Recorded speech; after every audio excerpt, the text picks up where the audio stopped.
कई सौ वर्ष पहले की बात है। एक दूर देश में एक राजा राज करता था। उसकी एक ही संतान थी, एक राजकुमारी। जब बच्ची का जन्म हुआ तो राजा की खुशी का ठिकाना न रहा। उसने तुरंत अपने राज ज्योतिषी को बुलाया ताकि वह राजकुमारी के भाग्य का लेखा जोखा बता सके। ज्योतिषी ने अपनी पोथी खोली और अपने ज्ञान से राजकुमारी की किस्मत का हाल देखने लगा। जब ज्योतिषी गणना कर रहा था तो राजा ने देखा कि उसके चेहरे का रंग कभी आता और कभी जाता था। वो बार बार पोथी के पन्ने पलट रहा था, मानो उससे गणना में कोई भूल हो रही हो। जब बहुत देर हो गई और वो कुछ न बोला तो राजा का धैर्य टूट गया। शीघ्र बताएं, हमारी बेटी की किस्मत में क्या लिखा है? राजा ने पूछा। महाराज, ये बुरी खबर है। यदि आप नहीं सुने तो बेहतर होगा।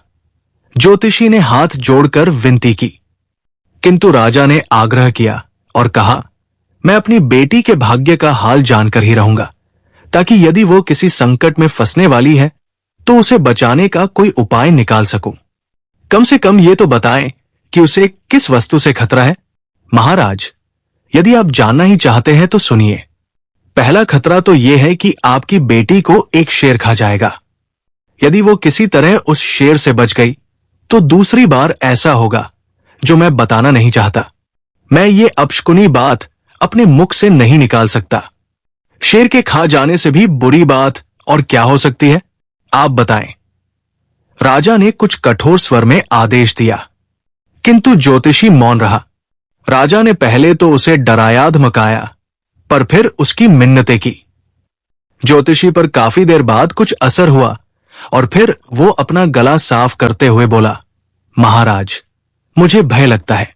भय किस बात का? राजा ने कहा, महाराज, यदि मैंने वो सब कुछ बता दिया जो तारे कहते हैं तो मुझे डर है कि मेरे प्राणों की खैर नहीं। कभी नहीं। मैं सौगंध खाकर कहता हूं कि तुम जो भी कहोगे मैं धैर्य से सुनूंगा। तुम्हारा बाल भी बाका नहीं होने दूंगा। बहुत अच्छा हुजूर, ज्योतिषी ने चैन की सांस ली। मैं आपको सब कुछ सच सच बताता हूं। तारे कहते हैं कि यदि राजकुमारी शेर का निवाला बनने से बच गई तो वो आपको मार डालेगी। राजा चुप हो गया और काफी देर तक ज्योतिषी को ऐसे देखता रहा मानो उसने कुछ सुना ही न हो। फिर राजा ने दोनों हाथ उठाकर आकाश की ओर देखते हुए प्रार्थना की और उसके बाद ज्योतिषी की ओर देखकर बोला, जो कुछ भी हो, मैं अपनी और अपनी बेटी के प्राण बचाने की पूरी कोशिश करूंगा।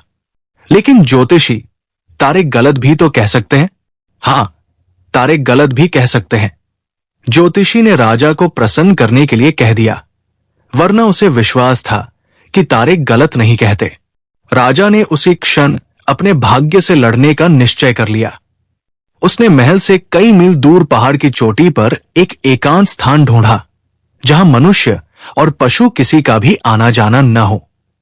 उस स्थान पर उसने धरती के भीतर एक तहखाना बनवाया जहां उसकी बेटी रह सके। उस गुफा का एक ही द्वार था जिसे वृक्षों की झाड़ियों और पत्तों से अच्छी तरह से ढक दिया गया था। जब तहखाना पूर्ण हो गया तो मासूम राजकुमारी को उसमें उतार दिया गया। उस समय राजकुमारी की आयु 1.5 वर्ष थी। उसकी धाय भी उसके साथ थी और दोनों तहखाने में रहने लगे। दिन, महीने और वर्ष बीतते गए। राजा हर महीने अपने दरबारियों के साथ उस तहखाने में अपनी बेटी से मिलने आता। द्वार में नीचे कमरे तक सीढ़ी लगा दी जाती। राजकुमारी और उसकी धाय दोनों सीढ़ी से बाहर निकल कर आते।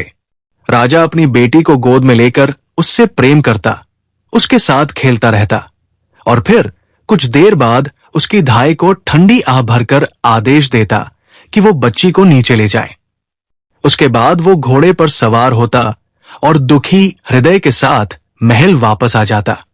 यही क्रम चलता रहा और राजा की बेटी 7 वर्ष की हो गई। एक दिन अचानक शिकारियों का एक दल शेर का पीछा करते हुए वहां आ पहुंचा। वे लोग शेर को पकड़ना चाहते थे, परंतु शेर कहीं छिपना चाहता था और वो दौड़ता हुआ वहां आ पहुंचा जहां तहखाना बना हुआ था।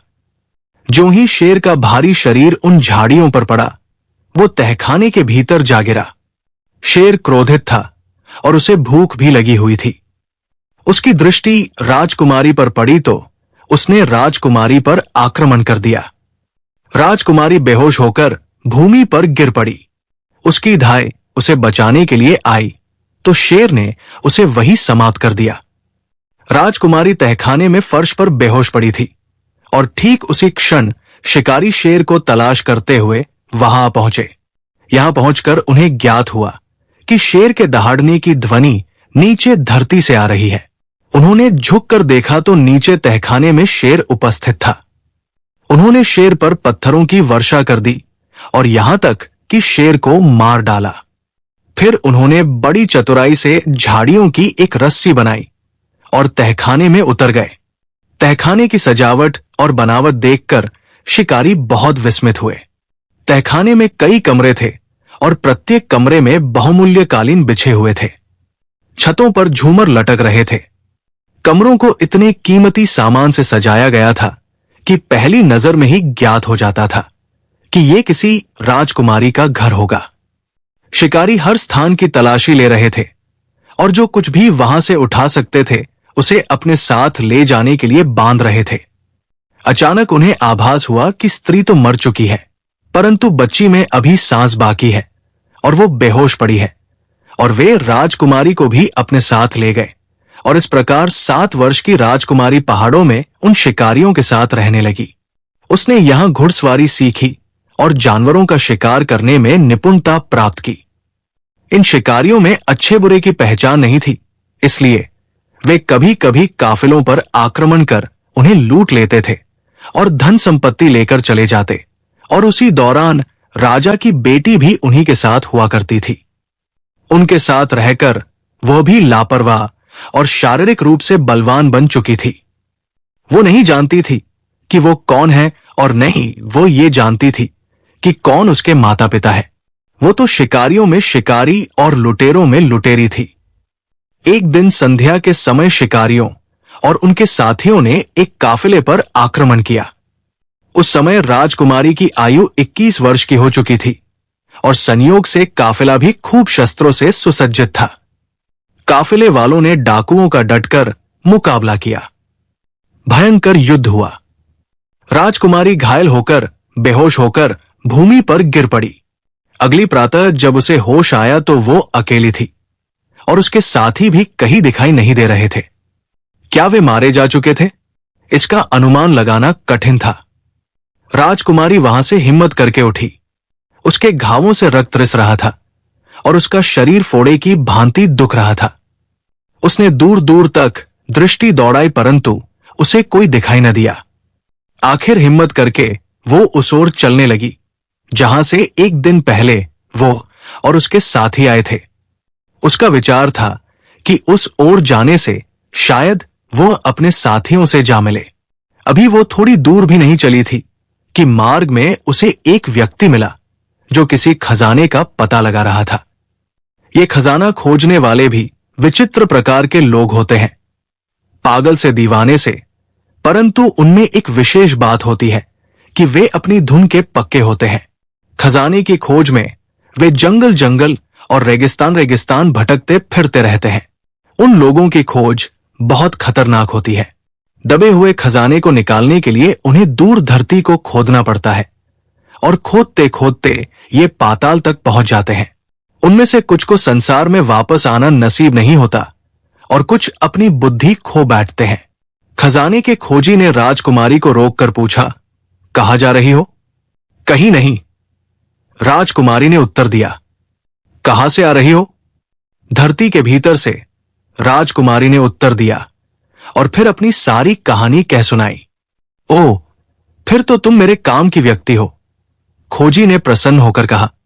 आओ फिर मेरे साथ चलो, हम मिलकर खजानों का पता लगाएंगे। राजकुमारी उसके साथ उसके खेमे में पहुंची। उस खेमे में वे कई दिन रहे, खाते पीते और बातें करते और फिर सो जाते। आखिर राजकुमारी का स्वास्थ्य ठीक हो गया।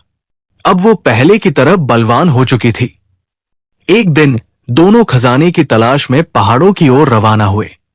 खोजी आगे आगे था क्योंकि वही उन मार्गों से परिचित था। आखिर वो उस पहाड़ पर पहुंच गए। आखिर एक स्थान पर रुककर खोजी ने